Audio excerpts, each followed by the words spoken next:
Hello everyone, कैसे हो सभी लोग। मैं हूं आपका भास्कर भैया और आप सभी का स्वागत है केमिस्ट्री के सेशन में। मुझे उम्मीद है सभी लोग घर पर बढ़िया हो और अच्छे तरीके से अपनी पढ़ाई कर रहे हो। तो बच्चों देखो, हमने अपना फर्स्ट चैप्टर स्टार्ट किया था केमिस्ट्री का, जो था मेरा some basic concept of chemistry, और आज देखेंगे इसका लेक्चर नंबर 2।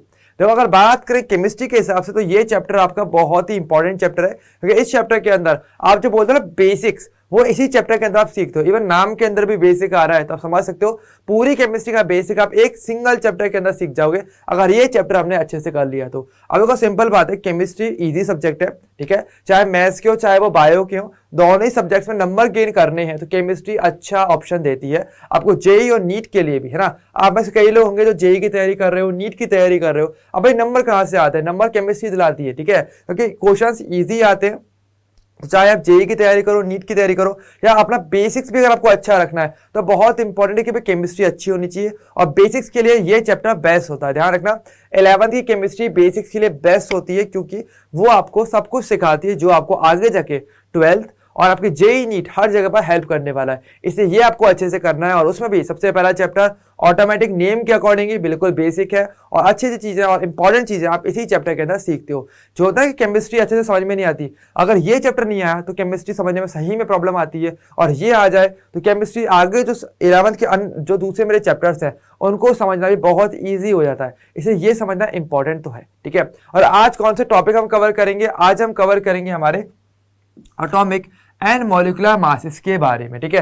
तो ओवरऑल वीडियो को आपको अच्छे से देखना है, ओके, शुरुआत से लेकर लास्ट तक देखना। कोई डाउट्स आए कभी भी तो आपको पता ही है, आपके भास्कर भैया की इंस्टा आईडी, और आप चाहो तो कमेंट सेक्शन में मुझे बता सकते हो आराम से कि आपको क्या डाउट्स रहे। तो वीडियो को लाइक कर देना, शेयर करके रखना, एंड चैनल को सब्सक्राइब करके तो रखना ही है, ओके। तो अगर बात करेंगे इनके लिए भी, देखो हमारा एटॉमिक एंड मॉलिक्यूलर मास, तो इससे पहले हम एक छोटे से टॉपिक पहले हम और भी समझेंगे ताकि फिर हम इन पर पहुंचेंगे, ओके। तो हम बात करेंगे किसकी? मेरी properties of matter and there measurement की। देखो मैटर क्या होता है, इस सब के बारे में हम लेक्चर नंबर 1 में देख चुके हैं अच्छे तरीके से। क्या मैटर होता है, कितना उसका क्लासिफिकेशन होता है, वो सब हम देख चुके हैं। अब बात करेंगे थोड़ी सी उनकी प्रॉपर्टीज के बारे में, नंबर 1 बात, और उनकी मेजरमेंट के बारे में। देखो, अगर बात करें प्रॉपर्टीज की, तो प्रॉपर्टीज का मतलब क्या? मतलब कि एवरी सब्सटेंस हैज यूनिक और कैरेक्टरिस्टिक्स प्रॉपर्टीज, यानी कि हर एक सब्सटेंस की कहीं ना कहीं यूनिक प्रॉपर्टी होती है जो उसको डिफाइन करती है ना। जैसे कि सॉलिड्स के लिए हम क्या बोलते हैं, उन सभी की शेप क्या होती है? फिक्स होती है। वॉल्यूम के लिए वॉल्यूम जो होती है उनकी वही फिक्स होती है। इसके अलावा अगर बात करेंगे मेरी गैसेस की या लिक्विड्स की, तो लिक्विड्स के लिए क्या बोलते थे कि भाई उनके लिए जो शेप है वो तो फिक्स नहीं होता, पर उनका वॉल्यूम फिक्स होता है। तो ये जो शेप बता रहा हूँ मैं, वॉल्यूम बता रहा हूँ, ये क्या है? इन्हीं को प्रॉपर्टीज कहते हो, ठीक है। जैसे आप बोल सकते हो कि यार आपने जैसे पानी लिया, ठीक है, पानी में आपने एक तरफ तो नमक डाल रहे हो, एक तरफ आप क्या डाल रहे हो? अपना चीनी डाल रहे हो। तो आप चीनी वाले पानी को अगर पीते हो, शुगर वाले पानी को पीते हो, तो आपको मीठा लगता है। तो मीठा क्या है? ये एक प्रॉपर्टी हो जाती है, ठीक है। तो इस तरीके से हम बात करने वाले हैं, यानी किसी भी सब्सटेंस को डिफाइन करने के लिए आप उसे कैसे समझाना चाहते हो, उसके लिए आपको उसकी प्रॉपर्टी की मदद से आप उसे समझाते हो, है ना। जैसे मान लो आप ऐसे भी कह सकते हो कि मान लो आपके 2 दोस्त हैं, एक मान लो आपका मोटा है, एक आपका पतला दोस्त है, ठीक है। तो क्या बोल रहे हो, जो मोटा और पतला ये क्या है? ये बेसिकली वर्ड है जो हमें उसको समझाने में मदद कर रहे हैं। तो इन्हीं को आप क्या बोलते हो? प्रॉपर्टीज कहते हो, ठीक है। तो अगर बात करेंगे हमारे पास केमिस्ट्री के अंदर हमारे पास 2 टाइप की प्रॉपर्टीज होती हैं। एक होती है फिजिकल प्रॉपर्टी, एक होती है मेरी chemical property, okay. Physical property जैसे कि हम बात करेंगे कलर, ऑर्डर यानी खुशबू, मेल्टिंग पॉइंट, ओके, या फिर बॉइलिंग पॉइंट या डेंसिटी, ये सब क्या है? मेरी फिजिकल प्रॉपर्टीज होती है। यानी कि देखो, फिजिकल प्रॉपर्टीज बेसिकली आप ऐसे कह सकते हो कि ऐसी प्रॉपर्टीज जिसको आप डायरेक्टली देख करके बता सकते हो, ठीक है, या बहुत ही सिंपल वे में बिना कोई ज्यादा रिएक्शन करवाए डायरेक्टली बस पता कर सको, वो बेसिकली मेरी सारी की सारी फिजिकल प्रॉपर्टीज में आती है, ठीक है। जैसे कि कलर हम डायरेक्टली किसी भी कंपाउंड आपको दिया हुआ है, आप उसको देख करके तुरंत बता सकते हो कि भाई इसका कलर क्या है, या लाल रंग का है, ये ग्रीन कलर का है, या येलो कलर का है, ब्लू कलर का है, डायरेक्टली बता सकते हो, है ना। इसी तरीके से मान लो अगर किसी में कोई खुशबू आ रही है, कोई ऑर्डर है अगर उसका, तो बता सकते हो कि हाँ भाई इसकी खुशबू अच्छी है, सूंघने में अच्छा लग रहा है, या फिर बदबूदार है कोई चीज, तो वो डायरेक्टली बता सकते हैं, है ना। मेल्टिंग पॉइंट या बॉइलिंग पॉइंट की बात करेंगे तो इसको भी आप डायरेक्टली मेजर कर सकते हो अपने थर्मामीटर की मदद से, यानी आपको किसी भी टाइप का कोई केमिकल रिएक्शन करवाने की जरूरत नहीं पड़ेगी फिजिकल प्रॉपर्टी को मेजर करने के लिए। तो ध्यान रखना, अगर आपको पूछा जाए कि यार कौन कौन सी फिजिकल प्रॉपर्टीज हैं, कौन सी नहीं है, तो क्या बोलोगे? आपको बस ये देखना है कि जो भी प्रोसेस वो बता रहा है, जो भी वो वर्ड लिखा हुआ है, क्या उसको आपको मेजर करने के लिए या उसको समझने के लिए क्या आपको किसी टाइप के केमिकल रिएक्शन करवाने की जरूरत पड़ेगी? अगर आंसर आता है यस, तो वो फिजिकल में नहीं होगा। अगर आंसर आता है नो, तो वो मेरा फिजिकल में होगा। अगर मान लो यस आए तो क्या बोलोगे, उसको बोलते हैं असल में हम chemical property. Okay, chemical property क्या होती है, ऐसी प्रॉपर्टीज होती हैं जिनको मेजर करने के लिए, जिनका पता लगाने के लिए आपको किसी ना किसी टाइप की रिएक्शन करवानी पड़ती है। ओके, जैसे कि कंपोजिशन, कंबशन, रिएक्टिविटी, या मेरा reactivity acids and bases. Okay, तो यानी अगर बात करें इनमें अगर पता करना है कि भाई कौन कैसा रहेगा तो उनकी रिएक्शंस हमें देखनी पड़ेंगी। ठीक है, तो जिसके लिए भी आपको रिएक्शन करवानी पड़ जाए वो आपकी केमिकल प्रॉपर्टीज होती है, और जिनके लिए आपको रिएक्शन ना करवानी पड़े, डायरेक्टली आप सिंपल वे में छोटे मोटे इंस्ट्रूमेंट की मदद से या डायरेक्टली देख करके सूम करके बता सकते हो, वो बेसिकली मेरी फिजिकल प्रॉपर्टीज में आती है। ओके, तो दो टाइप की बेसिकली मेरी प्रॉपर्टीज होती हैं जिनके बारे में हम बात करते हैं किसी भी मैटर के लिए, फिजिकल भी और केमिकल भी। देखो ध्यान देना, देखो ये चीज सुनने में तो अभी इजी लग रहा है, लेकिन जैसे से आप अपने कॉलेज में जब जाते हो ना, तो अगर केमिस्ट्री का जैसे आप चूज कर रहे हो, है ना, तो वहां पर केमिस्ट्री लैब में आपको पता है प्रैक्टिकल फाइल्स बनती हैं, और वहां पर इसका यूज बहुत होता है क्योंकि आपको कंपाउंड देते हैं और आपको उसको पूरी डिटेल निकलवाते हैं, तो आपको फिजिकल और केमिकल प्रॉपर्टीज पूछी जाती है, वहां पर लिखनी पड़ती है आपको। तो ये सारी बेसिक चीजें होती है जो आप यहाँ से सीखते हो भाई ना। 11th अच्छे से कर ली तो आप सिर्फ 11th नहीं, 12th या उसके आगे की जो पढ़ाई होती है वो भी बहुत अच्छे से क्लियर रखते हो। ओके, तो ये सब आगे यूज में आता चलता है, पर हमें एक एक चीज को समझना अच्छे से। ओके, कोई कभी भी पूछ ले आपको पता होना चाहिए, बस इतनी सी बात है। ओके, चलिए अब बात करेंगे हमारे नेक्स्ट पॉइंट पे।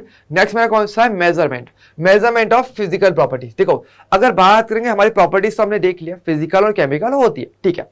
अब देखो अगर मेजरमेंट कैसे किया जाता है, अब ये बात आती है। देखो केमिकल प्रॉपर्टीज का मेजरमेंट तो चलो अलग तरीका है, वो तो अलग बात है कि वहां पर आपको केमिकल रिएक्शंस करवानी पड़ती हैं और कोई ऑप्शन होता ही नहीं है ना, तो वो तो एक अलग चीज है जो आप पूरी केमिस्ट्री में देखते ही रहते हो। ठीक है, अब हम बात करते हैं किस पे, हमारे फिजिकल प्रॉपर्टीज के मेजरमेंट पे, क्योंकि इनको आप डायरेक्टली मेजर कर सकते हो, है ना। और मेजर करने का तरीका क्या, बहुत ही सिंपल, डायरेक्टली कोई भी इंस्ट्रूमेंट लो, उसकी मदद से आप इजिली मेजर कर सकते हो। जैसे कि मान लो जैसे कि मेरे पास एक सेब है, ठीक है, अब मुझे चाहिए क्या, सेब का मुझे वेट या इसका मास मुझे पता करना है कि इसका वजन कितना है। ठीक है, कितना इसमें वजन होना चाहिए, तो क्या करूंगा, मैं इसको सिंपल एक वेइंग मशीन पे रखूंगा और मुझे तुरंत पता चल जाएगा, इसके जो पैमाना है उससे मुझे डायरेक्टली पता चल जाएगा कि हाँ मेजरिंग स्केल से कि इसका वजन जो है मेरे को 200 ग्राम्स दिया हुआ है, ये इसका वजन निकल के आता है। अब देखो इसके अंदर अगर बात करें ना तो मेरे पास दो अलग अलग वर्ड इसके अंदर छुपे हुए हैं। कौन कौन से, देखो देखो ध्यान दो, इसके अंदर ध्यान दो, यहाँ पे दो चीजें आ रही है, क्या, एक तो आ रहा है 200 और एक मेरा वर्ड आ रहा है ग्राम्स।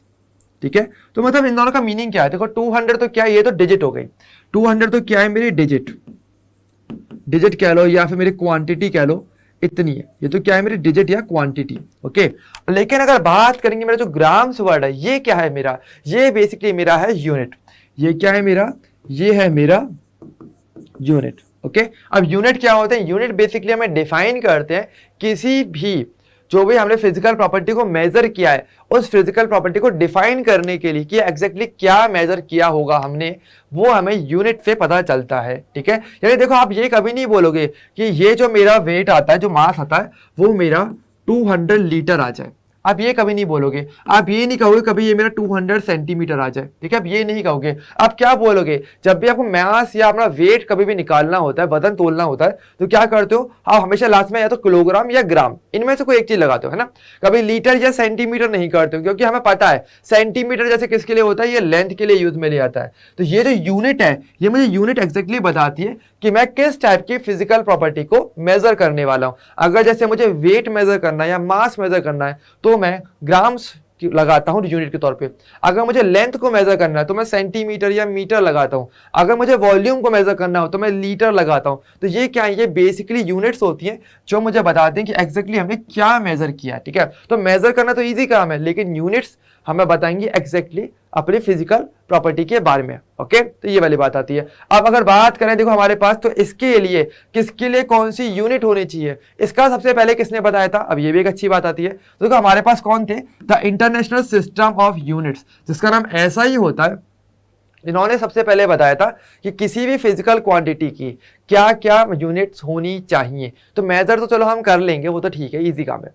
यूनिट के बारे में बात करते हैं थोड़ा सा कि यूनिट किसने बताई, तो ये बताई थी मेरे इंटरनेशनल सिस्टम ऑफ यूनिट्स ने। इन्होंने क्या बोला था, देखो the international system of units यानी SI were established in the by the 11th general conference on weight and measures, यानी वेट और मेजर्स जो हमारी हैं उनके अंदर अगर बात करें तो उसके कॉन्फ्रेंस में इसको बारे में बताया गया था और इन्होंने बोला था कि आपके पास ओवरऑल 7 यूनिट्स होती हैं जिसको आप बेस यूनिट्स कहते हो। इन्होंने ये बोला कि हम ओवरऑल 7 बेस यूनिट्स हमारे पास होती हैं, ठीक है, जिसकी मदद से आप किसी भी टाइप की फिजिकल क्वांटिटी को मेजर कर सकते हो, ठीक है, इन्हीं की मदद से। ओके, और ये जो यूनिट्स होती हैं, these units pertain to the 7 fundamental scientific quantities, यानी कि हमारी जो अलग अलग टाइप की जो फिजिकल क्वांटिटीज होती हैं उन्होंने बताया कि टोटल 7 होती हैं असल में, और उन्हीं से अदर क्वांटिटीज भी बनती हैं, और जो अलग अलग यूनिट्स जो आप पढ़ते हो, जो आप तक पढ़ के आए हो, वो सारी भी इन्हीं से ही बनी होती हैं। तो ये वाली बात थी। तो इन्होंने कहा था कि 7 तो क्या है मेरे पास बेस क्वांटिटी, बेस यूनिट्स होती हैं, ठीक है, और उन्हीं के रेस्पेक्ट में क्या होती है 7 मेरी मेन फिजिकल या फंडामेंटल साइंटिफिक क्वांटिटीज होती हैं, ठीक है, जिनके बारे में हम देखेंगे, चिंता मत करना। और जो बची कुछ जो मेरे अदर जो मेरी फिजिकल क्वांटिटीज हैं, जो मेरे अदर यूनिट्स हैं, वो सभी इन्हीं से ही बना हुआ रहता है। ओके, तो कौन कौन सी होती है इसके बारे में हम एक एक करके बात करेंगे। ओके, लेकिन इससे पहले मैं आपको एक बात बता देना चाहता हूं कि आपको पता है कि बिलीवर्स का हमारा बैच चल ही रहा है, ओके, जिसमें जेई और नीट लेवल की तैयारी हम करवाते हैं। जो स्पेशली आप 11th क्लास के हो तो आपके लिए बहुत अच्छा रहेगा कि आप वो वाला बैच ज्वाइन करके रखो। क्योंकि देखो सिर्फ 11th नहीं पढ़ना है या केवल आपको स्कूल लेवल नहीं पढ़ना होता है, आपको चाहिए उससे ज्यादा, ठीक है, क्योंकि आगे आने वाला कंपटीशन जेई और नीट का, अगर आप मैथ्स के हो और बायो के हो तो बहुत इंपॉर्टेंट है कि आपके पास एक अच्छा कंटेंट होना चाहिए, अच्छी एक फैकल्टी होनी चाहिए जो आपको प्रॉपरली गाइड करे हर टाइम पर। तो हमारा जो बिलीवर्स बैच है आप उसको ज्वाइन कर सकते हो, जो स्पेशली जेई और नीट लेवल तक की पूरी तैयारी हम आप करवाते हैं। अगर बात करेंगे इसके फीचर्स की तो देखो आपके जेई नीट लेवल की क्लासेस तो होती हैं, वो तो है ही। इसके अलावा जो आपके पुराने जो कोर्सेज है हमारे, वो भी आपको फ्री में मिल जाते हैं। तो काफी अच्छा फायदा रहता है कि आप कभी भी चाहो तो कोई भी कोर्स या पुराना कोर्स भी देख सकते हो, जस्ट एडवांस स्टडी के लिए। ओके, इसके अलावा डिटेल लेक्चर्स, टीचर स्लाइड और वन शॉट लेक्चर्स की जरूरत अक्सर पड़ती है। देखो सिंपल बात है, डिटेल लेक्चर्स तो होना बहुत जरूरी है क्योंकि आपको पूरी चीजें डीप में पढ़नी रहती है, तो वो इंपॉर्टेंट रहता है। लेकिन इसके अलावा अगर बात करें तो देखो आपके पास है ना, देखो वन शॉट लेक्चर्स की जरूरत पड़ती है। कहाँ पड़ती है? अभी तो देखो आप पूरे डिटेल में पढ़ ले तो ठीक है, लेकिन जब एग्जाम आता है उस टाइम पे आपको वन शॉट की जरूरत सबसे ज्यादा पड़ती है, तो वो भी आपको इसमें मिलते ही हैं। इसके अलावा पढ़ाई के साथ साथ प्रैक्टिस नहीं करोगे तो फायदा नहीं है, सिंपल चीज है। तो क्वेश्चन प्रैक्टिस आपको मिलती है। इसके अलावा चैप्टर टेस्ट और जो आपके अदर टेस्ट होते हैं वो भी आपके होते हैं, ताकि आप अच्छे से अच्छे प्रैक्टिस करते रहो, ठीक है। तो बहुत इंपॉर्टेंट चीज रहती है, आपको हमेशा ध्यान रखना रहता है। और अगर बता दूं मैं आपको इसके प्राइस क्या है, 4999 इसका प्राइस है। आप कॉल करके भी अपनी डिटेल पता कर सकते हो। और इसके अलावा आपका जो बिलीवर्स जो है आपका ये कूपन कोड आप लगा सकते हो, जिससे कि आपको तो डिस्काउंट मिल जाएगा। ओके, 4999 पे। एंड ये ऑफर जो है आपका कब तक वैलिड है? ये आपका वैलिड है 30 अप्रैल तक, तो तब तक के लिए ऑफर वैलिड रहेगा और आपको ये परचेस कर लेना है। ओके, चलिए हमारे आगे की बात पे जो है मेरा इंटरनेशनल सिस्टम्स ऑफ यूनिट्स का, जिसमें हम बोल रहे थे कि भाई देखो आपके पास जो इंटरनेशनल सिस्टम ऑफ यूनिट्स हैं, इन्होंने जो है अलग अलग 7 यूनिट्स के बारे में बताया है, और किन के लिए? 7 मेन फंडामेंटल या फिजिकल क्वांटिटीज के लिए, ठीक है। तो कौन कौन सी है एक एक करके हम बात करेंगे। तो देखो हमारे पास क्या है, हमारे पास बेस फिजिकल क्वांटिटीज है और उन्हीं के रेस्पेक्ट में मेरी यूनिट्स भी होती हैं, ठीक है। जैसे कि देखो बात करें लेंथ, लेंथ क्या है मेरी? लेंथ मेरी एक फिजिकल क्वांटिटी होती है, ये हम जानते हैं, इसको डायरेक्टली मेजर कर सकते हो। और क्या है इसकी यूनिट? इसकी यूनिट होती है मीटर, ओके, जिसको आप स्मॉल एम से डिनोट करते हो। तो हर एक यूनिट और हर एक फंडामेंटल क्वांटिटी का क्या सिंबल होता है वो आपको थोड़ा ध्यान रखना पड़ेगा, ओके, वो इंपॉर्टेंट रहता है। इसी तरीके से बात करेंगे मास, मास भी क्या है? एक टाइप की मेरी फंडामेंटल क्वांटिटी या फिजिकल क्वांटिटी होती है, स्मॉल एम से डिनोट करते हो। किलोग्राम इसकी एसआई यूनिट है, केजी से डिनोट करते हो। इसी तरीके से बात करेंगे मेरा टाइम, टाइम तो सबसे मेन होता ही है, टाइम स्मॉल टी से इसका यूनिट क्या होती है? सेकंड, और स्मॉल एस से इसको रिप्रेजेंट करते हैं। इसी प्रकार से बात करेंगे इलेक्ट्रिक करंट होता है, थर्मोडायनेमिक टेम्परेचर होता है, इसके अलावा अमाउंट ऑफ सब्सटेंस और ल्यूमिनस इंटेंसिटी, ये सभी क्या है मेरी मेन फिजिकल क्वांटिटीज होती हैं जो हमारे इंटरनेशनल सिस्टम्स ने बताई थी। और इन्हीं के रेस्पेक्ट में हमारे पास इनकी यूनिट्स भी होती हैं, ठीक है, जिनको आप एसआई यूनिट्स के नाम से जानते हो। तो ये थोड़ा सा हमारे लिए इंपॉर्टेंट रहता है, ओके। इसमें अगर बात करें केमिस्ट्री के अंदर जो सबसे ज्यादा इंपॉर्टेंट होती है, एक तो होती है मेरी लेंथ, एक है मास, टाइम, टेम्परेचर, और सबसे एटॉमिक और सबसे ज्यादा इंपॉर्टेंट मेरा कौन सा है? सबसे इंपॉर्टेंट है अमाउंट ऑफ सब्सटेंस, ठीक है, जिसको आप स्मॉल एन से डिनोट करते हो, जिसकी यूनिट क्या है मेरी? मोल। आपको क्लियर पता चल ही गया होगा हम कहाँ पर जाने वाले हैं। हम धीरे धीरे करके अपने मोल की तरफ बात करने वाले हैं, पर इंपॉर्टेंट है कि आपको उससे पहले सारी चीजें पता रहे अच्छे से, ठीक है। तो ये क्या है मेरी मेन फिजिकल क्वांटिटीज, अदर जो क्वांटिटीज है वो भी इंपॉर्टेंट है, लेकिन वो आप फिजिक्स में ज्यादा देखते होंगे, इलेक्ट्रिक करंट को या आपका ल्यूमिनस इंटेंसिटी है, ये क्वांटिटीज ऐसी हैं जो आप फिजिक्स में पढ़ते हो, और केमिस्ट्री में रेस्ट जो हमारी क्वांटिटी है उनका काफी यूज हमें देखने को मिलता है। चलिए अब देखो, अब बात करते हैं हमारे थोड़ी सी आगे की बात पे, कुछ इंपॉर्टेंट टर्मिनोलॉजीज पे, जो भी हमने अभी मेन फिजिकल क्वांटिटीज देखी थी, अब हम इनकी थोड़ी सी बात करते हैं कि भाई कौन सा क्या होता है। तो देखो सबसे पहले मेरा कौन सा आता है, वो आता है मेरा मास। मास क्या होता है, basically a measure of amount of matter contain in और कंस्टिट्यूटिंग अ फिजिकल बॉडी। यानी कि देखो कोई भी बॉडी हो, कोई भी आपका फिजिकल सिस्टम क्यों ना हो, अगर बात करेंगे तो उसके अंदर मैटर तो देखो होता ही है, ये तो हमें पता है कि कोई भी फिजिकल बॉडी उसके अंदर किसी ना किसी टाइप का मैटर तो उसमें होने ही वाला है, अगर कुछ ना कुछ पार्टिकल से मिलकर बना होगा। तो जो भी अमाउंट उस मैटर का प्रेजेंट होता है किसी भी सिस्टम के अंदर, वही अमाउंट मेरा मास होता है बेसिकली। ये एक्चुअल डेफिनेशन होती है मास की। यानी कि देखो जैसे कि अगर बात करूं मैं अपनी, तो अभी देखो कैसे बनाओ, ह्यूमन बॉडी किससे बनी होती है, सेल से बनी होती है ना। तो ये जो सेल्स होते हैं ये आपस मिलते हैं और क्या बनाते हैं, मेरा पूरी बॉडी को बनाने वाले हैं। तो इनका जो वजन होता है ना, जो हम निकालते हो, जब बोलते हैं ना कि यार मैंने वेइंग मशीन पे गए और मालूम मैंने अपना वजन वेट कराया, मालूम मेरा 60 kg मेरा वजन आता है, ठीक है। तो 60 kg क्या है, ये जो kg बोलते हो ये बताता है कि ये मेरा मास होता है। ध्यान रखना, यहाँ पर एक छोटा सा कंफ्यूजन आपके पास जरूर रहता है हमेशा मास और वेट का, जिसका अभी मैं डिस्कशन करूंगा, चिंता मत करना। लेकिन पहले थोड़ा सा मास पे ध्यान रखो। जो आप किसी भी वेइंग मशीन में जाकर के जो ग्राम्स या किलोग्राम में जो अपना वैल्यू जो निकाल के आते हो, वो जो वैल्यू होती है ना, वो असल में आपका मास होता है। वो बताता है कि एग्जैक्टली कितना अमाउंट मेरी बॉडी के अंदर प्रेजेंट होगा, तो वो अमाउंट को बता रहा है मेरा मास, ओके। और इसकी यूनिट क्या होती है, यूनिट आपको पता ही है, यूनिट होती है आपकी किलोग्राम, ओके, जो आपके एसआई यूनिट है। और एक और यूनिट होती है जिसका बोलते हैं सीजीएस, जिसको बोलते हो ग्राम्स, ओके। अब अगर यूनिट में थोड़ा सा एक एडिशन और कर लेते हैं यहीं के यहीं, ठीक है। देखो ध्यान दो, हमारे पास नॉर्मली ना एक तो यूनिट होती है एसआई यूनिट, ठीक है। एसआई यूनिट का एक दूसरा नाम और भी होता है, जिसको क्या बोलते हो, जब फिजिक्स में ज्यादातर पढ़ते हो, अपना एमकेएस सिस्टम। एमकेएस यानी कि एम फॉर मीटर, के फॉर यानी कि किलोग्राम, और एस फॉर क्या होना चाहिए, सेकेंड, ठीक है। ये बेसिकली हमारे मेन होते हैं, ठीक है। लेकिन एक और भी होता है, देखो मान लो कि देखो अगर बात करें केमिस्ट्री के अंदर, तो केमिस्ट्री में आप किसी भी चीज को अगर मेजर करते हो ना, तो किलोग्राम में नहीं करते, बस ग्राम्स में कर लेते हो, है ना। मतलब छोटी छोटी जो यूनिट्स होती हैं वो भी होती हैं, जिनकी मदद से आप केमिस्ट्री में हमारा काम चल जाता है। तो वो जो यूनिट सिस्टम है वो मेरा होता है सीजीएस का।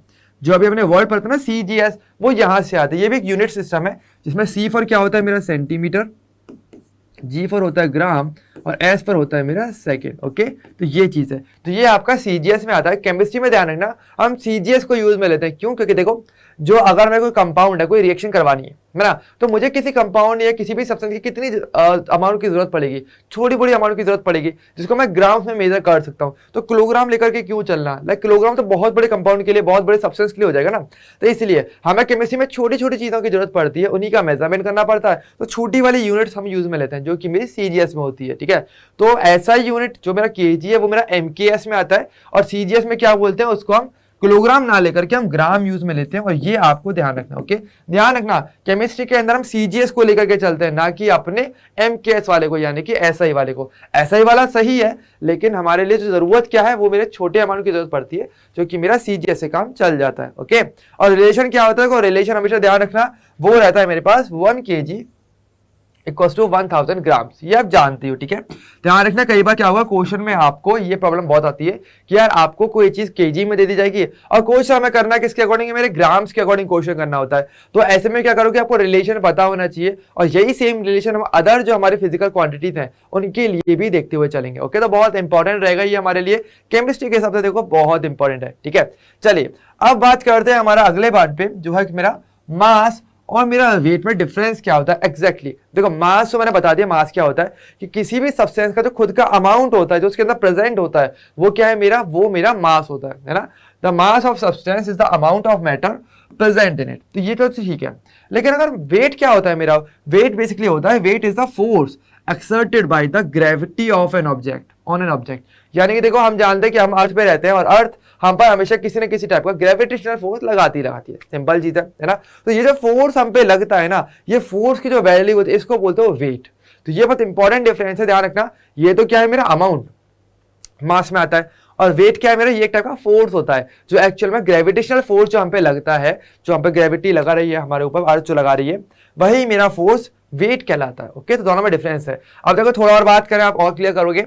The mass of a substance is constant, बिल्कुल सही बात है। कोई भी अगर कोई भी कंपाउंड क्यों ना हो, कोई भी सब्सटेंस क्यों ना हो, उसके अंदर जो अंदर मैटर प्रेजेंट होगा वो तो फिक्स रहने वाला है, उसमें तो कोई चेंज नहीं आएगा।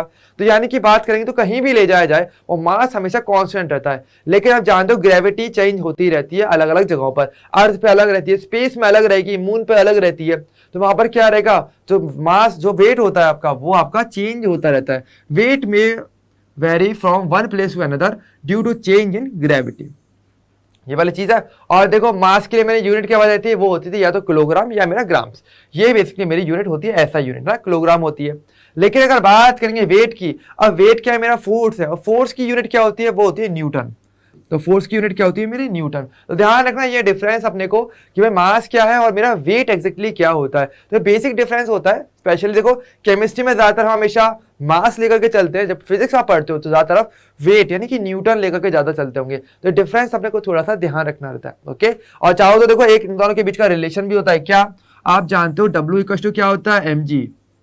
ये तो आयो सभी ने फिजिक्स में पढ़ा ही होगा कि W इक्वल टू mg होता है। W क्या होता है, मेरा वेट होता है, और m क्या होता है, मेरा मास, और g क्या है, मेरा ग्रेविटेशनल एक्सेलरेशन। तो आप देख सकते हो अगर ग्रेविटी चेंज होगा, g चेंज अगर होगा तो W मेरा चेंज हो जाएगा, लेकिन मास का उससे कोई रिलेशन नहीं रहता, वो कांस्टेंट रहता है। तो ये है बेसिक डिफरेंस और दोनों के बीच का रिलेशन, जो आप ज्यादातर फिजिक्स में भी देखते हो और केमिस्ट्री में भी इसका सामना तो करना तो पड़ता ही है। तो करना पड़ेगा तो भाई आपके बात का भैया कराएंगे भी, ठीक है, पर ईजी कराएंगे। ओके, तो ये हमारा हो गया मास एंड वेट का डिफरेंस। ओके, क्लियर सभी को। तो अब यहां तक का तो सभी को क्लियर रहा होगा कि हमने यूनिट्स देखी, यूनिट्स के अंदर हम धीरे धीरे करके हमारे जो मेन जो फंडामेंटल यूनिट्स है हम उनकी बात करने वाले विद उनके अलग अलग यूनिट्स एंड क्वांटिटीज के साथ। ठीक है, चलिए अब बात करते हैं हमारे नेक्स्ट जो मेरी टर्म थी वो है मेरी कौन सी, वॉल्यूम।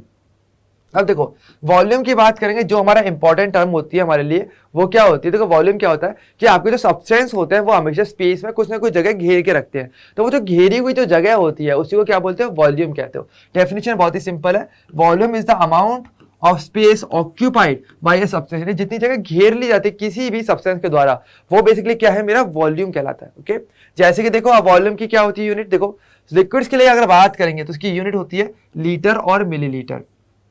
ये बेसिकली आते हैं। आप जानते हो कि जैसे कि आप मान लो दूध वाले के पास जाते हो, आप बोलते हो कि यार मुझे इतना केजी मुझे दूध चाहिए, इतना अमाउंट दूध चाहिए, तो क्या बोलते हो, 1 लीटर दूध, या मुझे आधा ml दूध चाहिए, या मतलब आधा लीटर दूध चाहिए, ऐसे तो बोलते हो ना। तो वो क्या है, तो आपको वॉल्यूम नाप के देता है ना कि कितना दूध रहेगा। तो ये वाली चीज, तो लीटर और ml क्या होता है, मेरा वॉल्यूम की यूनिट्स होती है। ओके, और ये है लिक्विड्स के लिए, और इनका रिलेशन क्या होता है, 1 लीटर इक्वल टू 1000 ml हमारा रहता है। तो सिंपल रिलेशन है। अगर मान लो सॉलिड्स के लिए बात करेंगे तो सॉलिड्स के लिए यूनिट थोड़ी अलग हो जाती है, वो होती है मीटर क्यूब। ओके, ये क्या होती है, मीटर क्यूब होती है। क्यों, क्योंकि सॉलिड्स के लिए एक फिक्स लेंथ और हाइट और विड्थ होती है, इसलिए तो आप इजीली आप उसे मेजर कर सकते हो किसी भी मेजरिंग स्केल से। तो आपको यूनिट आप उसकी निकाल सकते हो, ठीक है, उसका वॉल्यूम निकाल सकते हो उनका मल्टीप्लाई आपस में करके। तो यूनिट क्या आती है आपकी, मीटर क्यूब आती है। ओके, अब देखो ध्यान दो, मीटर क्यूब अगेन एक बहुत बड़ी क्वांटिटी होती है, और हम किस में बात करेंगे, ये देखो मीटर आ गया ना, मतलब हम ऐसा यूनिट में बात करने वाले हैं। ठीक है, लेकिन ऐसा ही नहीं चलता ना हमारे लिए, तो क्या चलता है केमिस्ट्री में, सीजीएस चलता है, मतलब सेंटीमीटर आना चाहिए। तो इसकी एक दूसरी यूनिट क्या होती है मेरी, सेंटीमीटर क्यूब। अब देखो भैया ना क्वेश्चन में अगर मीटर आ गया तो क्या करोगे, तो रिलेशन का यूज करोगे, कन्वर्ट करोगे। कैसे, 1 मीटर क्यूब इक्वल टू होता है 10⁶ सेंटीमीटर क्यूब के। तो अब डायरेक्टली ऐसा रिलेशन का यूज करके मीटर क्यूब को सेंटीमीटर क्यूब में कन्वर्ट कर सकते हो और अपने अकॉर्डिंग सही आंसर निकाल सकते हो। ओके, इसके अलावा एक रिलेशन और भी होता है, आप चाहो तो याद रख सकते हो कि 1000 centimetre cube equal to 1 decimetre cube होता है। डीएम क्या है मेरा, डायरेक्ट मैसेज नहीं होता, ये मत करना डीएम करने बैठ गए, नहीं, डीएम मतलब क्या होता है, डेसीमीटर। ओके, ये आपका डेसीमीटर लिखा हुआ, डेसीमीटर पे पावर 3 यानी डेसीमीटर क्यूब। ओके, ये क्या है आपका, चलो मैं साफ साफ लिख देता हूँ थोड़ा सा, और डेसीमीटर क्यूब। ठीक है, डेसीमीटर क्यूब। जैसे सीएम क्या होता है आपका, चीफ मिनिस्टर नहीं होता, सेंटीमीटर होता है। इसी वजह से डीएम डायरेक्ट मैसेज नहीं है केमिस्ट्री में, वो आपका डेसीमीटर होता है। ठीक है, तो ये वाली चीज है। अच्छा, नेक्स्ट क्या है मेरा, देखो हम चाहें तो अपने लिक्विड और मीटर इनके बीच में भी रिलेशन कर सकते हैं। कैसे, देखो ध्यान दो, जो आपका 1 ml होता है ना वो आपके 1 सेंटीमीटर क्यूब के बराबर होता है। तो अगर आपको यूनिट ml में भी दी हुई है तो भी उसको आप चाहो तो क्वेश्चन की डिमांड के अकॉर्डिंग सेंटीमीटर या मीटर में भी कन्वर्ट कर सकते हो या रिवर्स भी पॉसिबल कर सकते हो, ये इंपॉर्टेंट रहता है। तो 1 ml बराबर क्या होता है 1 centimetre cube, 1 litre equal to क्या हो जाएगा 1000 सेंटीमीटर क्यूब। बिल्कुल सही बात है, क्योंकि 1 लीटर इक्वल टू क्या होता है 1000 ml और 1 ml मेरा 1 सेंटीमीटर क्यूब है, तो वो यहाँ पर पुट कर सकता हूँ, तो मुझे ये वाला रिलेशन मिल जाएगा। और इसी के मदद से अब मुझे सेंटीमीटर पता है, लीटर पता है, तो मैं इस रिलेशन का यूज करके मैं लीटर और मीटर के बीच में भी रिलेशन निकाल सकता हूँ। क्या 1 litre equals to 10⁻³ metre cube होता है। तो ये क्या होता है हमारे तीनों के लिए रिलेशन। तो अब लीटर, सेंटीमीटर, मिल लीटर या डेसीमीटर, इन सभी के बीच का रिलेशन इजीली फाइंड आउट कर सकते हो अपने क्वेश्चन की डिमांड के अकॉर्डिंग। ओके, तो ये वाली चीज आती है। नेक्स्ट बात करते हैं हमारे किसके लिए, हमारे डेंसिटी के लिए। अब देखो डेंसिटी क्या होता है, डेंसिटी वैसे आप जानते हो ये क्या होता है कि आपका पर यूनिट वॉल्यूम जो भी मास होता है उसको आप डेंसिटी कहते हो। डेफिनेशन तो ये रहती है, डेफिनेशन तो बहुत ही सिंपल है, density of a substance is the amount of mass per unit volume. यानी कि देखो अगर बात करें आपके पास जैसे कोई कंपाउंड कोई भी सब्सटेंस हमने लिया, ठीक है, उसके हमने बहुत बड़ा अपने अमाउंट उसको लेकर के चल रहे हो, ठीक है, अब मान लो उसके 1 यूनिट वॉल्यूम के अंदर जितना मास आता है ना वो जो वैल्यू होती है वो आपका डेंसिटी होती है। ओके, ये चीज है। और इसका फॉर्मूला क्या होता है, देखो डेंसिटी को ध्यान रखो, इसको डी से रिप्रेजेंट करते हैं, ये क्या होता है आपका मास अपॉन वॉल्यूम। ठीक है, ये क्या होता है इसका फॉर्मूला हो जाता है। अब देखो आप चाहो तो फॉर्मूले के अकॉर्डिंग आप देख सकते हो क्या होता है। देखो अगर मान लो मैं वॉल्यूम क्या कर दूं 1 कर दूं, ठीक है, तो अगर मैं इसको वॉल्यूम 1 कर देता हूं तो क्या हो जाएगा मेरा डी इक्वल टू क्या हो जाएगा मेरा मास हो जाएगा। तो यही तो हमने बोला कि पर यूनिट वॉल्यूम का जो मास होता है वो फॉर्मूले के अकॉर्डिंग क्या है मेरी डेंसिटी हो जाती है। तो यही वाली बात यहाँ आती है, ठीक है, तो फॉर्मूले के अकॉर्डिंग बात है। ये क्या हुआ जब v इक्वल टू मेरा 1 हो गया तो अब डेंसिटी मास के इक्वल हो जाता है। अगर बात करें इसकी यूनिट क्या होती है, सिंपल बात है, देखो मास की यूनिट क्या होती है मेरी ग्राम होती है, सीजीएस की बात करेंगे, और वॉल्यूम की होती है एमएल, है ना, यही तो होती है मेरी, है ना। तो अगर बात करेंगे तो डेंसिटी की यूनिट क्या हो जाती है मेरी, वो होती है मेरी क्या ग्राम पर एमएल, ठीक है, ये होती है। और इसके अलावा चाहो तो आप ग्राम पर सेमी क्यूब भी बोल सकते हो, क्योंकि आप जानते हो कि centimetre 1 centimetre cube equal to 1 ml होता ही है, तो ये भी हमारी यूनिट बन जाती है। ओके, तो ये यूनिट्स का आप यूज नॉर्मली लेते हो, तो मैंने क्या बताया देखो वही ना, ग्राम और सेंटीमीटर तो मेरी सही यूनिट्स थी, जो मेन 7 यूनिट्स थी उनमें से है, और जो अदर जो यूनिट्स बन रही है जैसे डेंसिटी, ये मेरा फंडामेंटल फिजिकल क्वांटिटी नहीं है पर ये उनसे बनी हुई है, मास और वॉल्यूम किससे बन रहा है मेरा लेंथ से बन रहा है। तो बात तो ये होगी ना, तो मतलब दूसरे से बन जाए इनको बोलते हो डेरिवेटिव क्वांटिटीज। ओके, जो दूसरे से बनती हैं, और ये आपकी डेरिवेटिव यूनिट्स होती हैं जो एक दूसरी यूनिट से मिलकर के बन रही हैं, वो आपकी डेरिवेटिव यूनिट्स होती हैं। ओके, ये चीज है। अच्छा, इसके अलावा देखो डेंसिटी का बहुत बड़ा फायदा होता है, क्या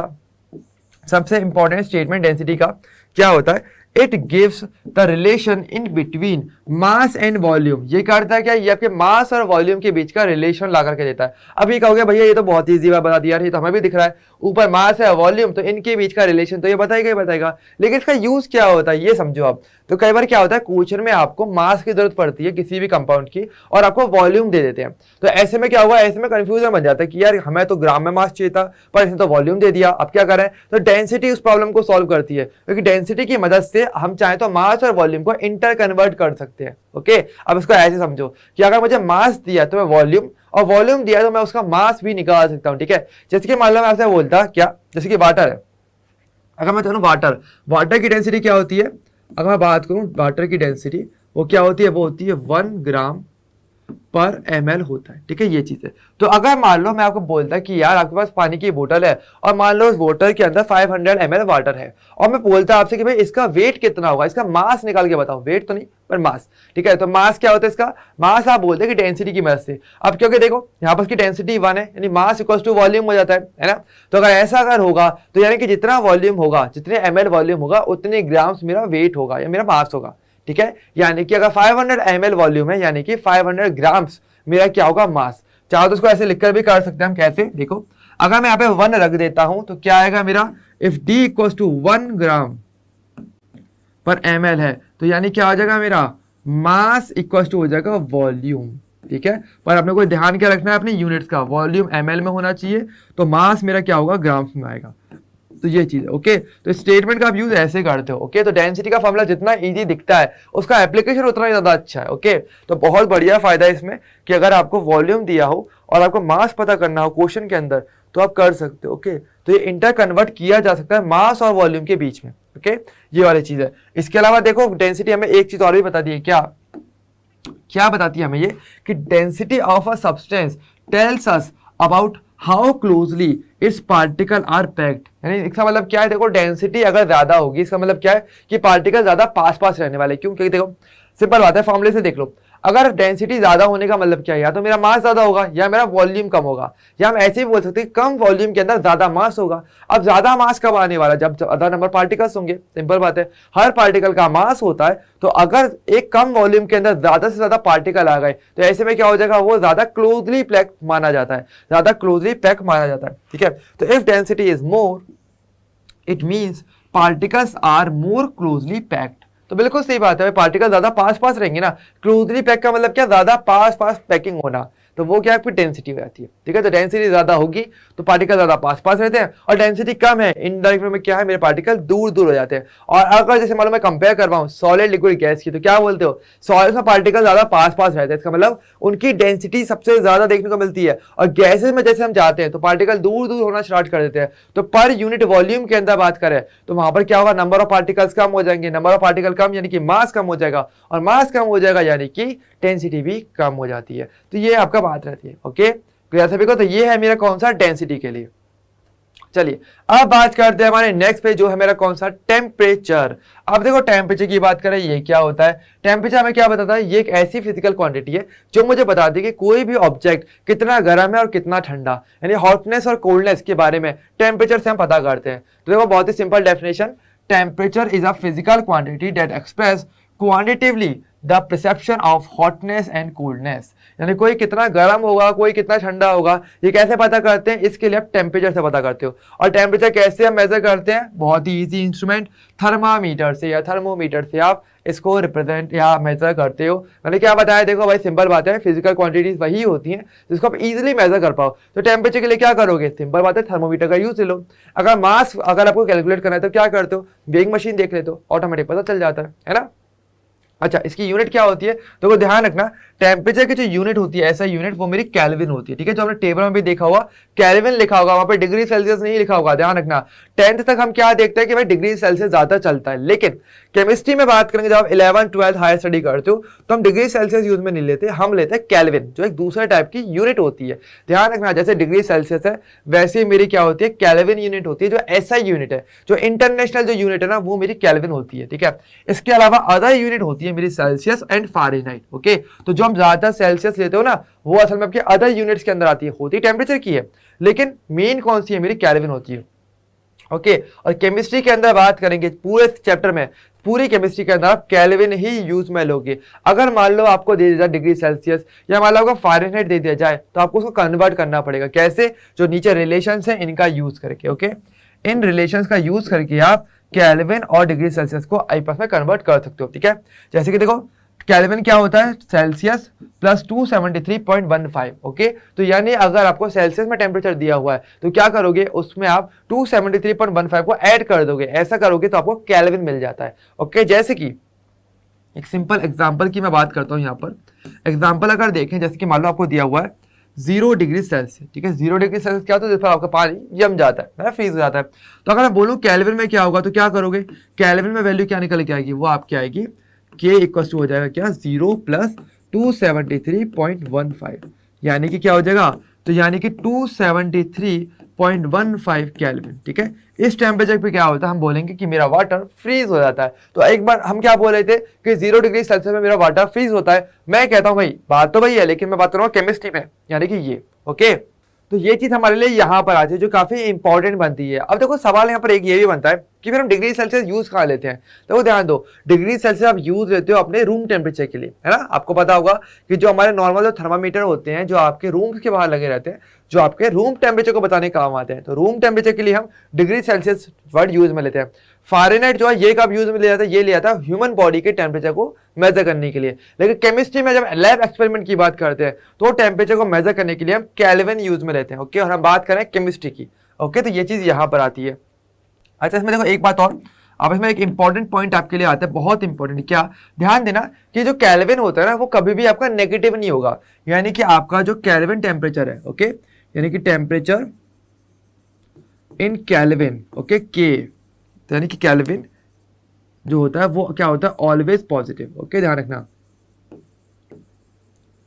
या मैं ऐसे भी लिख सकता हूँ नेवर नेगेटिव, ये बात सही है, ठीक है, नेवर निगेटिव। यानी कि देखो आप कभी ये नहीं कहोगे कि यार -5 केल्विन, या आप ये नहीं कहोगे -10 केल्विन, ये कभी नहीं हो सकता, ठीक है, ध्यान रखना। मिनिमम जो टेम्परेचर हो सकता है केल्विन के लिए वो आपका 0 हो सकता है, ठीक है, लेकिन 0 से लेस कभी भी केल्विन का टेम्परेचर नहीं मेजर किया गया है, ओके, ध्यान रखना 0 केल्विन आपका मिनिमम टेम्परेचर होता है। और याद रखना कि 0 केल्विन टेम्परेचर को आप एक नाम और भी देते हो, 0 केल्विन टेम्परेचर को क्या बोलते हो आप, इसको एब्सोल्यूट टेम्परेचर भी कहा जाता है, एब्सोल्यूट टेम्परेचर, ओके, ध्यान रखना। ये आपका मिनिमम टेम्परेचर जो कोई भी साइंटिस्ट आज तक मिला पाया है, ठीक है, इससे ज्यादा कम टेम्परेचर आज तक कभी नहीं मिला। और सही कहूं तो 0 भी एक्जैक्टली नहीं मिला है, 0 के बहुत करीब 0.00 समथिंग इतना मिला है, एक्जैक्टली 0 केल्विन टेम्परेचर आज तक नहीं मिला है, ओके। और ये आपका एब्सोल्यूट टेम्परेचर होता है, इससे ज्यादा ठंडा आप किसी भी कंपाउंड को नहीं कर सकते, ठीक है। ये मिनिमम से मिनिमम टेम्परेचर होता है 0 केल्विन। तो अगर 0 मिनिमम हो गया तो उससे नीचे तो जा ही नहीं सकते, और 0 से नीचे क्या आता है, नेगेटिव आता है। इसे ध्यान रखना, सेल्सियस या फ़ारेनहाइट तो आपका नेगेटिव हो सकता है, ठीक है, लेकिन केल्विन कभी भी आपका नेगेटिव नहीं होगा। मिनिमम नंबर रहेगा उसका 0 केल्विन, जिसको आप एब्सोल्यूट टेम्परेचर कहते हो। तो ये हमारे दो इंपॉर्टेंट वर्ड्स आते हैं टेम्परेचर के केसेस में, ठीक है।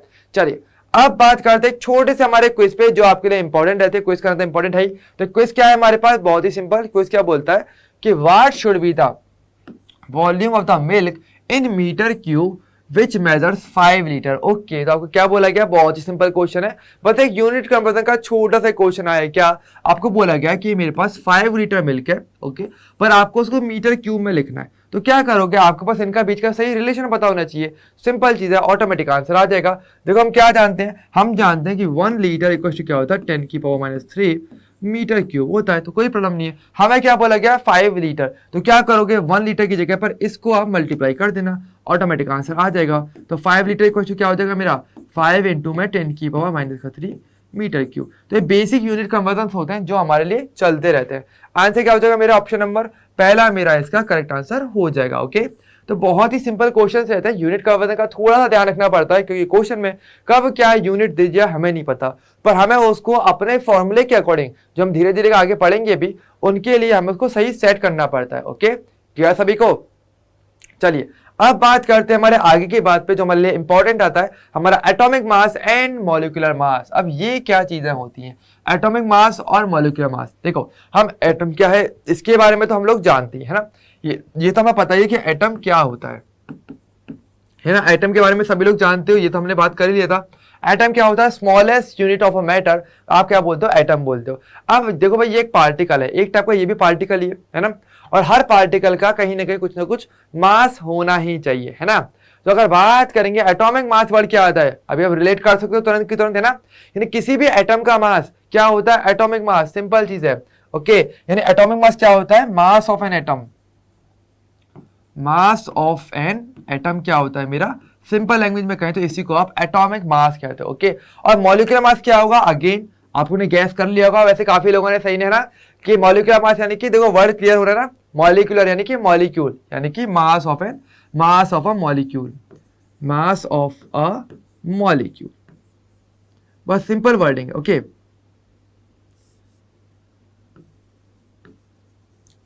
मास ऑफ अ मॉलिक्यूल, ओके। तो मास ऑफ अ एटम क्या होता है मेरा, एक एटॉमिक मास, और मास ऑफ अ मॉलिक्यूल क्या होता है मेरा, एक मॉलिक्यूलर मास कहलाता है। सिंपल डेफिनेशन है, ओके, सिंपल चीज है। अब देखो यहाँ पर सवाल लेकिन इससे अच्छा ये आता है कि आप किसी भी एटम का मास कैलकुलेट कैसे करते हो, सवाल तो यहाँ आता है। चलो इस डेफिनेशन तो सिंपल है, कैलकुलेट कैसे किया जाता है। तो देखो अगर मैं बात करूँ आज के टाइम पे, यानी मॉडर्न टाइम पे बात करें, तो हमारे पास एक बहुत ही अच्छा इंस्ट्रूमेंट है जिसका नाम होता है मास स्पेक्ट्रोमीटर,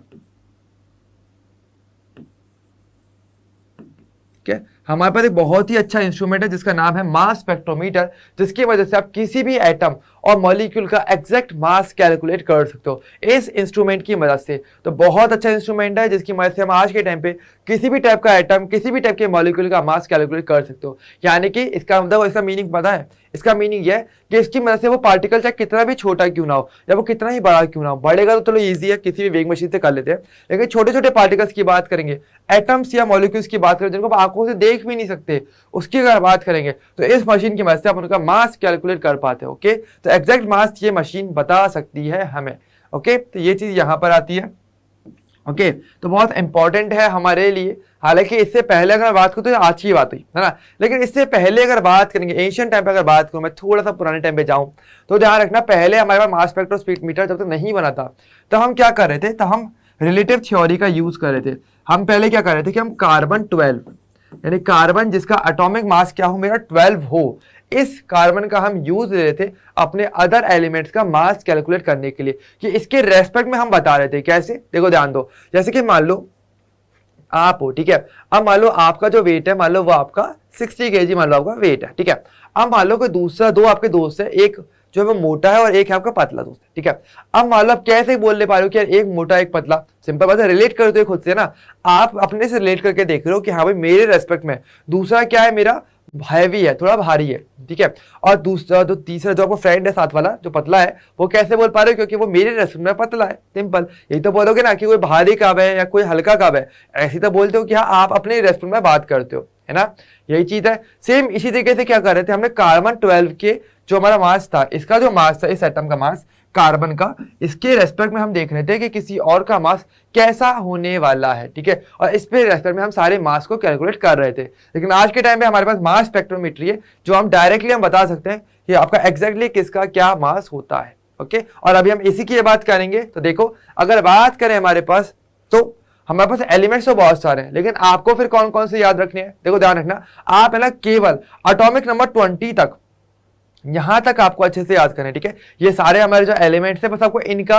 मास याद रखना रहता है। और याद कैसे करना है उसकी भी चिंता मत करना, आपके बात के भैया ये भी आपको सिखाएंगे याद करने की ट्रिक क्या होती है। देखो, एटॉमिक नंबर तो आपको सीरियलिटी से याद होंगे ही होंगे कहीं ना कहीं, है ना, 10 में आप सभी लोग पढ़ते ही हो कि एटॉमिक नंबर 20 तक एलिमेंट्स याद रखने रहते हैं, और वैसे वो इंपॉर्टेंट भी है, ठीक है। आगे की हम कैसे कैसे याद करेंगे उसकी हम बात करेंगे, लेकिन अभी के लिए देखो, एटॉमिक नंबर 20 तक आपको हर एक का सिंबल थोड़ा सा याद रखना रहता है और किसका क्या एटॉमिक नंबर होता है। एटॉमिक मास का तरीका मैं बताता हूं, देखो बहुत ही सिंपल ट्रिक रहती है। क्या ट्रिक क्या होती है, पहले बार ट्रिक समझ लेते हैं और ट्रिक के अकॉर्डिंग हम बात करेंगे, ठीक है। तो ट्रिक क्या है मेरे पास, देखो बहुत ही सिंपल है। अगर आपके पास एटॉमिक नंबर जो होगा, देखो या तो वो इवन नंबर रहेगा या फिर वो आपका रहेगा ऑड नंबर, है ना, सिंपल चीज है, या तो वो रहेगा कि आपका इवन नंबर या फिर क्या रहेगा, आपको एटॉमिक नंबर ऑड रहेगा, ठीक है। अगर वो रहता है इवन नंबर तो क्या करोगे, कुछ नहीं करना, जो भी एटॉमिक नंबर दिया है ना उसका बस डबल कर देना बस। यानी कि देखो, अगर मान लो आपको एटॉमिक नंबर क्या हो, मान लो आपका एटॉमिक नंबर स्मॉल एन है, एन मतलब कोई भी नंबर है, तो उसका मास क्या होगा, वो होगा 2 × में, बस इतनी सी बात है। और अगर वो ऑड तो क्या करोगे, तो ऐसे में आप उसको डबल तो करोगे, फिर उसमें 1 को ऐड कर दोगे, बस इतना आपको करना है और कुछ नहीं करना। अब देखो, जो ट्रिक मैंने बताई है उसको हम अप्लाई करेंगे, लेकिन ध्यान रखना, आप जानते हो केमिस्ट्री के अंदर एक्सेप्शन होते हैं, तो आप एक्सेप्शन का थोड़ा सा ध्यान रखेंगे। एक्सेप्शन कौन कौन से हैं, जहां पर भी मैंने ग्रीन मार्क लगाया हुआ है वो सारे के सारे आपके एक्सेप्शन में आते हैं, वो आपको थोड़े से याद करने पड़ेंगे, लेकिन हाँ ईजी रहेगा, ठीक है। अब देखो, हाइड्रोजन की अगर बात करेंगे, देखो ये पहला ही मेरा एटॉमिक नंबर होता है 1, और यही मेरा एक्सेप्शन है, इसका ध्यान रखना, एटॉमिक मास 1 रहता है, ठीक है, 1। ओके, ये क्या इसका एटॉमिक मास रहता है। ओके, अगर बात करेंगे हमारे पास हीलियम की, देखो हीलियम क्या होता है मेरा, इसका एटॉमिक नंबर क्या है, 2 है, इवन नंबर है, तो इसका एटॉमिक मास क्या रहेगा, इसका एटॉमिक मास निकल के आएगा मेरा 2 का डबल यानी कि 4। कुछ नहीं करना, बस डबल कर देना है। ओके, बस ट्रिक के अकॉर्डिंग चलना है। अगर जो भी एटॉमिक नंबर रहेगा, अगर वो इवन नंबर है तो डबल करना, और अगर ऑड नंबर है तो डबल में करके 1 ऐड करना। अब देखो, जैसे की बात करूं मैं लिथियम, लिथियम का है देखो 3, ये क्या है मेरा ऑड नंबर, तो क्या करोगे 3 × 2 और +1 क्या हो जाएगा मेरा 7, तो ये क्या हो जाएगा मेरा, इसका एटॉमिक मास मेरा हो जाता है। सिंपल, तो बहुत ही इजी रहता है, बस आपको इसी सेम ट्रिक का हर जगह यूज करना है। केवल आपने जहां मैंने ग्रीन स्टार लगाया है बस वहां पर थोड़ा सा फोकस करना पड़ेगा, वो एक्सेप्शन है। तो अगर मैं बात करूं औरों के लिए, बेरिलियम को क्या होता है, देखो होने को इवन है पर इसका 9 होता है, ओके, डबल में +1। अगर बात करेंगे बोरॉन, ऑड है, डबल में +1 11, कार्बन 6 क्या हो जाएगा 12, ठीक है। नाइट्रोजन देखो होने को ऑड है लेकिन एक्सेप्शन है, यानी कि इसका 14 होता है। ऑक्सीजन का होता है 16। फ्लोरीन का क्या होगा 9 इंटू 2 कर लो प्लस 1 कर दो, क्या हो जाएगा 19। ओके, नियॉन का क्या हो जाएगा 20 हो जाता है, ठीक है। तो इस तरीके से क्या कर सकते हो आप किसी के लिए भी एटॉमिक मास कैलकुलेट कर सकते हो डायरेक्टली ट्रिक से। अगर आपको एटॉमिक नंबर याद है ना तो बस स्टार का थोड़ा ध्यान रखना, एक्सेप्शन थोड़ा सा ध्यान रखना, वरना मोस्टली आप डायरेक्टली एटॉमिक नंबर 20 तक ये ट्रिक प्रॉपर्ली वर्क करेगी, ठीक है। अगर बात करें सोडियम का क्या होता है 23, ओके, कैलकुलेट कर लेना सभी लोग। इसका 24, इसका क्या होगा आपका 27 हो जाएगा, क्योंकि देखो 13 इंटू 2 प्लस 1 क्या हो जाएगा 27, क्योंकि ऑड नंबर है। सिलिकॉन का क्या हो जाएगा मेरा 28, फास्फोरस का 31, सल्फर का क्या हो जाएगा 32, ठीक है, क्योंकि इवन नंबर है, जस्ट डबल करना है। क्लोरीन की बात करेंगे देखो इसका होता है 35.5, इसका 35.5 रहता है, ओके। अच्छा, बात करेंगे आर्गन का, आर्गन का मेरे पास होता है 40, ठीक है, ये थोड़ा ज्यादा हो जाता है इसलिए एक्सेप्शन है। पोटेशियम की बात करेंगे, इसका क्या होता है मेरा, देखो ये मेरा ऑड नंबर है ना, इसका क्या हो जाता है 39, ओके, 19 इंटू 2 38 प्लस 1 39। और कैल्शियम इवन नंबर इसका होता है 40, ठीक है। तो ये होते हैं मेरे अप टू 20 तक के एटॉमिक नंबर के मेरे सभी के मोलर मास, आई मीन इनका जो एटॉमिक मास है वो इनका रह जाता है, ओके। तो कुछ नहीं करना आपको, बस इतना ही देखना है कि जो भी आपका एटॉमिक नंबर हो बस उसका आपको देखना है वो इवन है कि ऑड है। इवन है तो जस्ट डबल कर देना सीधा सीधा, और है तो डबल तो करना है प्लस 1 ऐड कर देना, ओके। और थोड़ा सा एक्सेप्शन आपको याद रखना है, ज्यादा एक्सेप्शन भी नहीं है, केवल 5 एक्सेप्शन है गिनती के, ठीक है, बस ये आपको याद रखने हैं। पर एक छोटी सी बात है ट्रिक की, क्या ओनली अप टू 20 तक ही ये ट्रिक अप्लाई होती है, उसके बाद अप्लाई नहीं होगी, इसे थोड़ा सा ध्यान रखना पड़ेगा, ठीक है। ध्यान रखना ये जो ट्रिक है कब तक अप्लाई होती है, ट्रिक की टर्म्स एंड कंडीशन भी समझ लो भाई, क्या है ओनली अप टू 20। देखो आजकल हर जगह पर टर्म्स एंड कंडीशन तो आती हैं, तो इस ट्रिक की भी टर्म्स कंडीशन यही बोलती है कि भाई मैं ट्रिक, ये जो ट्रिक है हमारे लिए केवल 20 तक ही अप्लाई होती है एटॉमिक नंबर, उसके बाद ये ट्रिक अप्लाई नहीं होती है। लेकिन आपको चिंता करने की बात नहीं है, 20 तक का ही आपको याद रखना है, क्योंकि उसके बाद के जो मेरे अदर आइटम्स होते हैं क्वेश्चन में अक्सर उनके लिए जो एटॉमिक मास है ना वो दे दिया जाता है, तो वो कोई प्रॉब्लम की बात नहीं रहती, लेकिन 20 तक नॉर्मली नहीं दिया जाता, इसलिए अपने को याद रखनी है, ठीक है। तो ये ट्रिक भी हो जाती है जिससे आप याद कर सकते हो, ओके। क्लियर सभी को, ओके।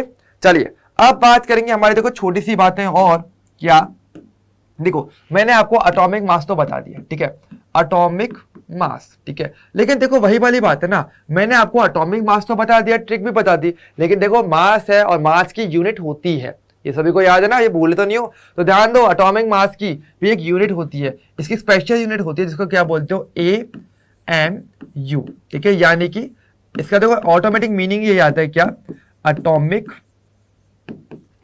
मास यूनिट, ठीक है, यानी कि किसी एटम का जो मास होता है जो हम निकालते हो, जो अभी हमने देखा था ट्रिक से, तो उसकी भी यूनिट होती है जो कि AMU होती है, atomic mass unit, short form AMU, जिसको आप देखो /U से भी रिप्रेजेंट करते हो, जो आज के टाइम पे लिया जाता है। इसका मीनिंग क्या होता है, यूनिफाइड मास, यूनिफाइड मास, ओके। तो AMU और U दोनों क्या होती है मेरी, दोनों क्या है मेरी एटॉमिक मास की यूनिट होती है, ओके। किसी भी एटम का मास अगर कैलकुलेट करते हो तो लास्ट में ये यूनिट आपको लगानी पड़ती है, जैसे कि आप ग्राम किलोग्राम लगाते हो ना, वैसे ही इनको लगाना है, पर एटम के केस में, एटम्स या मॉलिक्यूल्स के लिए, दोनों के लिए ले सकते हो, ठीक है। तो अगर बात करूं जैसे कि मैं यहाँ पे लिख रहा था, तो इसके साथ क्या है, आप यहाँ पे AMU भी लगा सकते हो, AMU AMU AMU, ये क्या हमारी यूनिट हो जाती है, और ये हर एक के लिए अप्लाई होती है, ओके। हर एक एटम मॉलिक्यूल के लिए अगर बात करेंगे तो आप AMU निकालते हो, ओके, ये चीज है। तो ये क्या एक टाइप की यूनिट होती है specially for atoms and molecules, okay. क्या सभी को, आप देखो यहाँ पर एक बात और आती है, AMU का ग्राम्स के साथ रिलेशन भी होता है, आप चाहो तो AMU को ग्राम के फॉर्म में भी लिख सकते हो, यूनिट कन्वर्जन। तो वो क्या होता है, ध्यान रखना, 1 AMU जो होता है ना वो क्या होता है, वो 1.67 इंटू 10 की पावर -24 ग्राम्स, ओके। ये क्या होती है मेरी, इसके रिलेशन होता है, ठीक है, ग्राम्स और AMU के बीच का। ये थोड़ा सा हमारे लिए इंपॉर्टेंट होता है कि इसका रिलेशन क्या होना चाहिए, वो आपको याद रखना है। देखो ध्यान रखना, जैसे कि हमने ऑनर के लिए किया था, इसके लिए भी करना बहुत जरूरी रहता है कि आपको एग्जैक्ट रिलेशन पता रहे, जैसे किलोग्राम और ग्राम का हमने देखा था, ओके। अच्छा, अब देखो ये तो बात रही मेरे एटम्स के लिए, अब सवाल आता है मॉलिक्यूलर मास क्या। अब देखो मॉलिक्यूलर मास भी समझ लो, वो बहुत ही ईजी है। देखो मॉलिक्यूलर मास तो बहुत ही ज्यादा इजी है, अगर आपको एटॉमिक मास समझ में आ गया तो मॉलिक्यूलर मास तो और भी इजी है। देखो अगर बात करूं मॉलिक्यूलर मास, अब देखो सिंपल चीज है यार, अगर मैं बात करूं मॉलिक्यूल मेरा कैसे बनता है, उसका मास मुझे कैलकुलेट करना है। मॉलिक्यूल कैसे बनता है? एटम से। जैसे जैसे मेरे एटम कनेक्ट होते जाते हैं मेरा मॉलिक्यूल बनता है ना। तो अगर मैं एटम के मास को ऐड कर दूं तो मुझे पूरे मॉलिक्यूल का मास मिल जाएगा, और इसी को आप मॉलिक्यूलर मास बोलते हो, है ना। यही तो चीज है।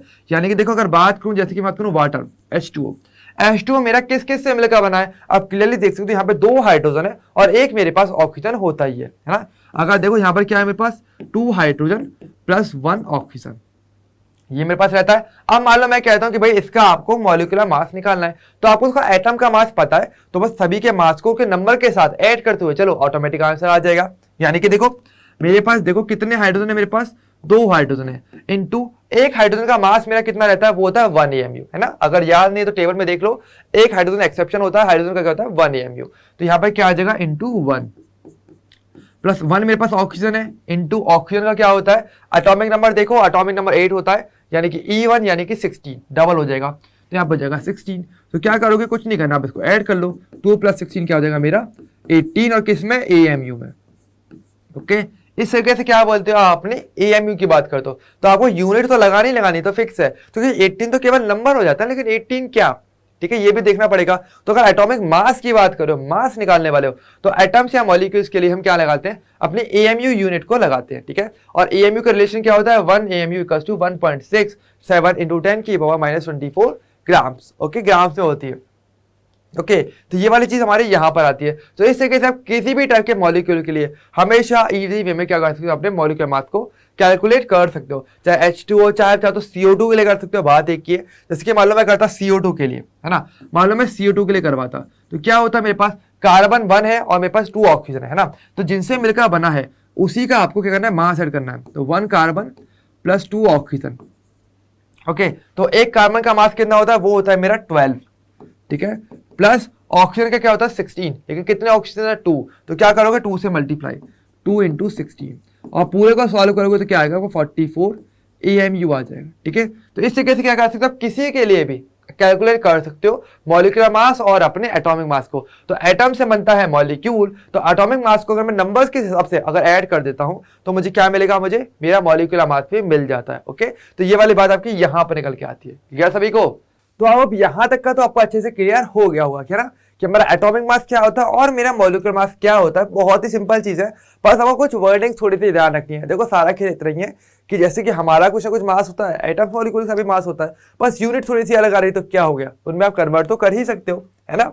चलिए अब देखते हैं एक छोटा सा क्विज, ताकि आपको चीजें थोड़ी और अच्छे से क्लियर हो। देखो ध्यान रखना, इससे कोई फर्क नहीं पड़ता कि आपका मॉलिक्यूल कितना बड़ा है, अगर आपको मास निकलवाया जा रहा है तो तरीका एक ही रहता है। ओके, तो देखो हमारा क्वेश्चन क्या है, what is the molecular mass of H2SO4। H2SO4 पता ना क्या होता है, सल्फ्यूरिक एसिड जिसको आप कहते हो, बहुत ही इंपॉर्टेंट एक कंपाउंड है हमारे लिए, आपको बताना है इसका मॉलिक्यूलर मास क्या रहेगा। तो तरीका वही सेम है, सिंपल तरीका है, उसी का यूज करेंगे। देखो क्या जानते हो आप H2SO4 के बारे में, हम ये जानते हैं भाई इसका मॉलिक्यूलर मास निकालना है, तो हमें ये तो देखना है भाई किस किस से मिलकर ये बना है, उसी को आप जोड़ देंगे सभी के मास को। तो देखो यहाँ पर क्या है, मेरे पास 2 तो हाइड्रोजन है, प्लस 1 मेरे पास सल्फर दिख रहा है, प्लस 4 मुझे ऑक्सीजन बेसिकली दिख रहे हैं, है ना। H2 यानी कि 2 हाइड्रोजन, सल्फर 1 और 4 ऑक्सीजन, सिंपल चीज। तो देखो अगर मुझे इसका पूरे का मास निकालना है तो क्या करूंगा, हर एक एटम के मास को नंबर के अकॉर्डिंग ऐड करता हुआ चलूंगा। तो देखो 2 हाइड्रोजन है, एक हाइड्रोजन का मास होता है 1 होता है, ठीक है। मेरे पास सल्फर कितना है, मेरे पास 1 दिया हुआ है, इंटू सल्फर का मास क्या होता है, देखो सल्फर का एटॉमिक नंबर क्या होता है 16, तो मास क्या हो जाएगा, डायरेक्टली डबल कर दो 32, तो इसका क्या हो जाएगा 32, प्लस 4 इंटू ऑक्सीजन का होता है 16, ये तो कई बार देखा ही हमने। तो कुछ नहीं करना, बस थोड़ा सा कैलकुलेशन कर लो, तो 32 प्लस 64, ओके, बस इतनी सी बात है। अब करना क्या, ऐड कर दोगे आपको आंसर निकल जाएगा। क्या निकल के आया आपका 98, और यूनिट का ध्यान रखना वो कौन सी आएगी, AMU आएगी। ओके, तो 98 AMU क्या होता है, मेरे H2SO4 का मॉलिक्यूलर मास हो जाता है। ओके, तो बहुत ही सिंपल चीज है, आंसर क्या हो जाएगा आपका ऑप्शन नंबर 2, और इस तरीके से आप निकाल सकते हो, ठीक है। अगर मान लो मैं बोलता कि इसके लिए ग्राम में कन्वर्ट करना है तो ग्राम में कन्वर्ट कर देते, AMU में क्या करते, सिंपल मल्टीप्लाई करते 1.67 × 10⁻24, तो वो ग्राम से भी कन्वर्ट हो जाता, सिंपल चीज है। ओके, तो वैसे आप आइडिया लगा सकते हो ग्राम्स कितना छोटा नंबर है, और AMU हम क्यों यूज में ले रहे हैं, क्योंकि देखो AMU वही है ना, हमें सिंपली पता चल रहा है 98 AMU, अगर मैं ग्राम में कन्वर्ट भी कर दूं तो बहुत ही टिपिकल सा, बहुत ही छोटा सा नंबर निकल के आएगा। अब उसको पढ़ पाना, समझ पाना मुश्किल काम है, इसलिए क्या है AMU छोटी छोटी यूनिट बनाई गई है। ओके क्लियर सभी को कि AMU क्यों आता है, हम ग्राम्स क्यों यूज में लेते हैं, मेन पर्पस क्लियर रहना चाहिए। ठीक है चलिए, और इसी के साथ हमारा आज का जो सेशन है वो कंप्लीट हो जाता है। सो थैंक यू एवरीवन, आज का सेशन हमारा कंप्लीट हो गया जिसमें हमने आज atomic mass and molecular mass इन सब के बारे में अच्छे से जाना है। ठीक है, तो आई होप आपको मजा आया होगा, चीजें थोड़ी क्लियर हुई होंगी, यूनिट्स कब कौन सी यूज में ली जाती है ये भी हमने अच्छे से समझा, ताकि आपको ये चीजें बहुत ध्यान रखनी। देखो आपका एग्जाम में सबसे बड़ी गलती होती है यूनिट्स के केस में कि आपको यूनिट्स नहीं पता होती, तो कौन सी यूनिट कब यूज में लेनी है ये आई होप क्लियर हुआ होगा कि हम सेंटीमीटर ग्राम सेकंड क्यों लेते हैं, क्योंकि छोटी छोटी वैल्यूज हमारे पास रहती हैं। ओके, और कोई आपको डाउट है तो आप मुझे कमेंट सेक्शन में बता सकते हो। ओके, एंड इंस्टाग्राम पे भी आप मेरे से कभी भी पूछ सकते हो, इट्स अप टू यू, खुली छूट है। ओके, अच्छा इसके अलावा होमवर्क सभी लोग करते रहना जो मैं स्पेशली आपको देता हूँ, तो डिस्क्रिप्शन के लिंक में आपको मिल ही जाता है। ओके, तो अब हम मिलेंगे नेक्स्ट सेशन में, यहाँ तक कंप्लीट रखना। ओके, तो हमें मिलेंगे नेक्स्ट सेशन में, तब तक के लिए bye bye and take care.